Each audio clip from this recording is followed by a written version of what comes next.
Hey guys, this is Jason. Today's date is April 28, 2012. Guys, I'm making a video today in regards to a whole bunch of significant events that are taking place in the month of May. And the first one I want to bring to you is the Chicago 2012, the Global Crossroads, talking about the NATO summit that will be here in the month of May, May 18th through May 21st. Now I scroll through here. These are all the world leaders that are supposed to be here for this month, for this coming month, and attend this summit.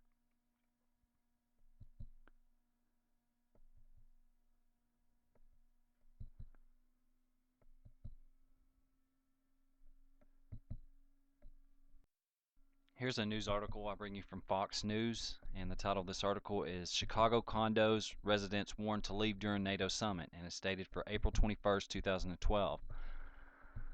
I'm just going to read a little bit of this article, but it says residents of Chicago condo whose building will be in the eye of NATO storm are being warned that they should move out for the weekend or risk being trapped inside by rioters. The people living in the 17-foot library tower building at the 520 South State Street were warned in a letter from condo management that we are strongly recommending that all residents find places to stay during the conference from May 18th through May 21st. NATO summits often attract crowds of thousands of protesters. Currently, a march is planned on Sunday, May 20th, from the Petrila Band Shell in Grand Park past Library Tower on State Street to McCormick Place.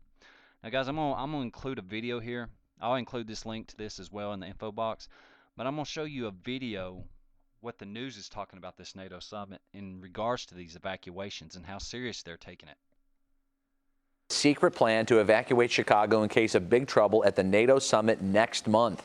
The Red Cross in Milwaukee is apparently reaching out to volunteers to help prepare shelters for any Chicagoans who are suddenly relocated. CBS 2's Mike Parker uncovered the story.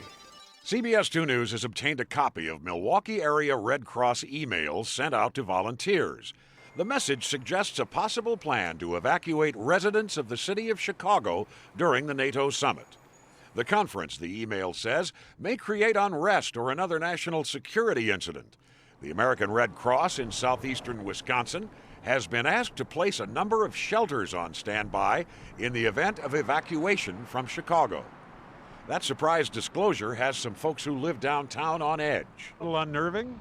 Very unnerving. I feel a little bit unsafe, just a little, maybe a little bit more than a little bit.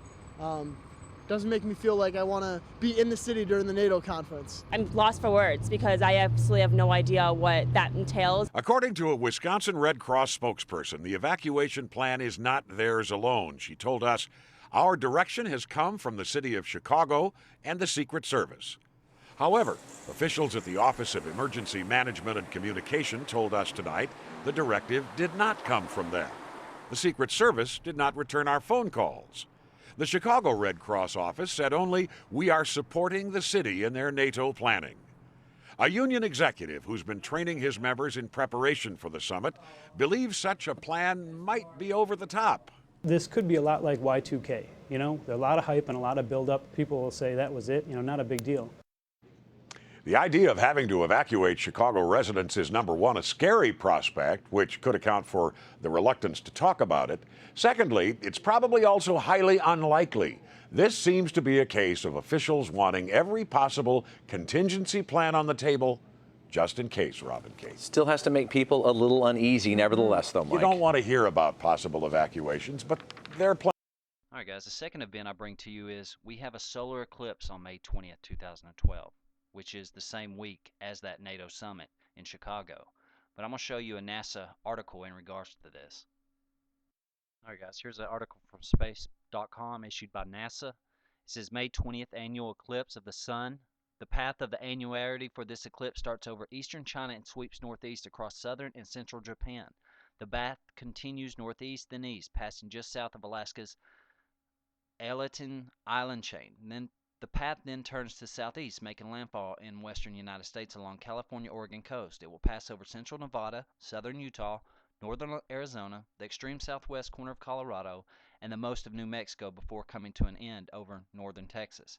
Since the disk of the moon will appear smaller than the disk of the sun, it will create a penny on nickel effect with a fiery ring of sunlight shining around the moon's dark silhouette. Now that's talking about the picture I just showed you prior to this article. That's what it'll look like.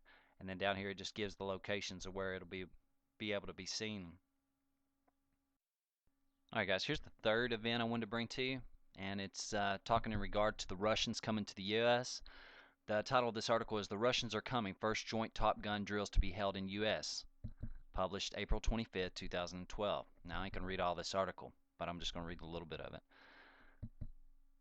This is for the first time in history, Russians and American airborne forces will hold joint drills in the U.S. The anti-terror exercises scheduled for May 2012 will get off to a flying start with a tactical landing operation and terrorist camp raid.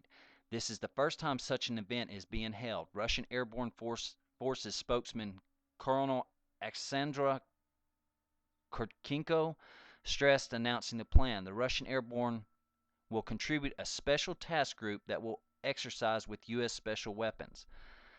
Now these drills are supposed to take place on between May 24th and May 31st. That's the same week as the NATO summit being held in Chicago. It's the same week we have a major solar eclipse, and then this is also taking place. And I'm going to show you a video in regards to this event. I'll let you watch that right now. Time of great challenge. First off tonight, what I call the twilight zoning of America, all part of the corporate world government known as Agenda 21. Russian troops. I've seen troops from Israel, England, Germany, Czech Republic, Latin America, you name it, at urban warfare drills trying to take on the American people. It's in my police state films that I've put out in the last 14 years. But I've never confirmed Russian troops in America. Well, it's confirmed now. It's on Chinese TV and press, Russian and U.S. media. Russian troops training to take on the American people. Absolutely incredible headline. Russian troops to target terrorists in America as part of drill. Joint U.S.-Russian anti-terror exercise stokes fears of martial law. And it goes right through the entire report, all part of acclimating us to this global government. See, you don't ever want to use troops from your own country or the region you're attacking. Back when the Russians would clamp down on Western Russia, they would bring people in from thousands of miles away in Eastern Russia. Or in Tiananmen Square in '89, they bring people from hundreds of miles away from another ethnic group down to suppress people in Beijing. This is how it's done. Going over some of the article, airborne troops from Russia and the United States would hold joint anti-terror drills in the U.S. state of Colorado between the 24th of May and the 31st, reports the major national Chinese news agency, citing Russian Defense Ministry colonel. And it just goes on in the official Russian news agency, and then it's in the Business Insider and other reports. They're going to be training there in the real U.S. capital, Colorado, to take on the American people, and it dovetails with NLE 09, 3 years ago, where troops from 15 foreign nations trained, FEMA admitted, to take on the American people. Why not? Our government's foreign banker run. They're bringing in foreign mercs, like the Brits did the start of our country back in 1776, bringing in the German Hessians. And here's a flashback. Scouts trained to fight terrorists and more. And the article goes on in the New York Times from back in '09 to say the Boy Scouts are training to take on disgruntled veterans and kill them. That's right. Land of the free, home of the brave.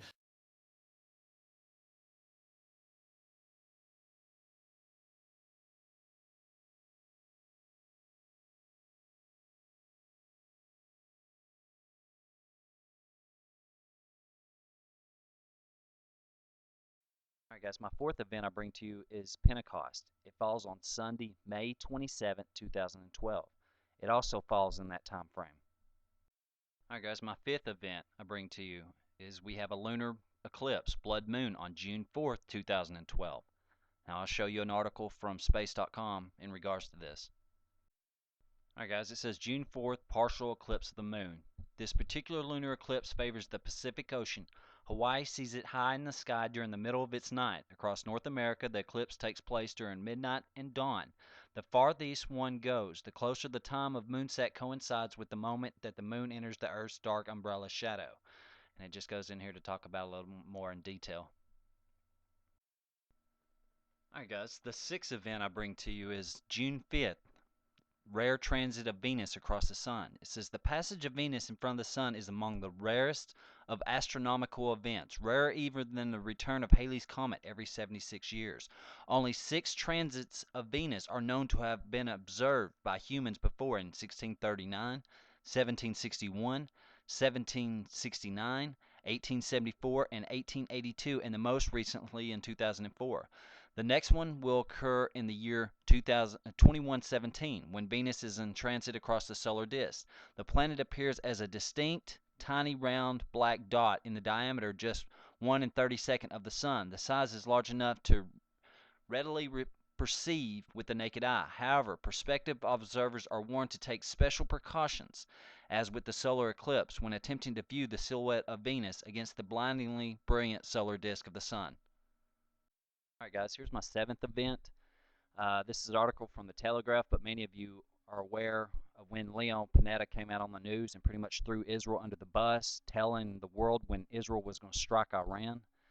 But he pretty much said he believed there is a strong likelihood that Israel will strike Iran in April, May, or June, before Iran enters what Israelis described as a zone of immunity to commerce building a nuclear bomb. Now, United States knows that Israel's about to strike Iran. That's, of course, why we got our warships out there in the Gulf. But the thing with the U.S., they want Israel to strike Iran on their time frame. So that's why Leon Panetta come out on the world scene and kind of threw Israel under the bus, because Israel's wanting to jump now. They're wanting to attack Iran now, but the U.S. is kind of like trying to hold their hand and keep them from striking Iran. Alright guys, I'm taking you back to last year. Now, I'm sure everyone remembers Harold Camping and his false rapture dates, the 3 dates that he made last year in 2011. But one that I was looking at significantly was, he said a massive earthquake in the rapture was supposed to happen on May 21st, 2011. Now, I sat and thought about it. I sat and looked and I researched, I looked at the planetary alignments. There was nothing going on significantly on that day. And I sit there and thought, why did he choose that day? Why did he choose May 21st, 2011? Now again, guys, we know all 3 of his dates didn't come to pass, so everybody pretty much assumes he's a false prophet. But is there by chance that this man could have actually saw something? Like many people that are given visions and dreams, they see stuff. Some are true, some are false, but some see stuff. What if it's meant for later on down the road to come to pass and not exactly on that date? Now, nobody knows the day of the rapture, not even the angels, not even Jesus himself, only God. But I'm just saying could, Harold Camping have saw something that he said was going to happen on May 21st, 2011, not been for 2011, but actually been for 2012, the week of all these events that are taking place significantly? Alright guys, in conclusion, let's sum it up. We got the NATO summits on May 18th through May 21st, which they're expecting riots, and they're telling people they may have to evacuate Chicago. We have a solar eclipse on May 20th, 2012. Now, a flashback a year ago, Harold Camping made a prophecy that May 21st, 2011, a massive earthquake and rapture was going to take place, which we know it didn't come to pass, but he chose that day. Like I said, he chose that day. Number 4, Russia, U.S. military drills on U.S. soil, May 24th through May 31st. We have Pentecost on May 27th. We have a blood red moon lunar eclipse on June 4th. We have a very rare transit of Venus on June 5th going into 6th. And then we have Panetta, which come out on the world scene and said Israel will strike Iran in April, May, or June. So guys, all these events are very significant within a little time frame there. So, like I said, I don't know if anything will happen. I ain't saying something's going to happen, but, just putting all these things together, the question that varies is what if it does happen? But anyways, I wanted to bring you guys all this. I kind of compiled all this information to kind of show you all the events that are taking place all together in that short little week and a half time frame. But if you guys have any questions or anything, just hit me up. I hope you guys are having a great weekend, and I'll talk to you later. God bless.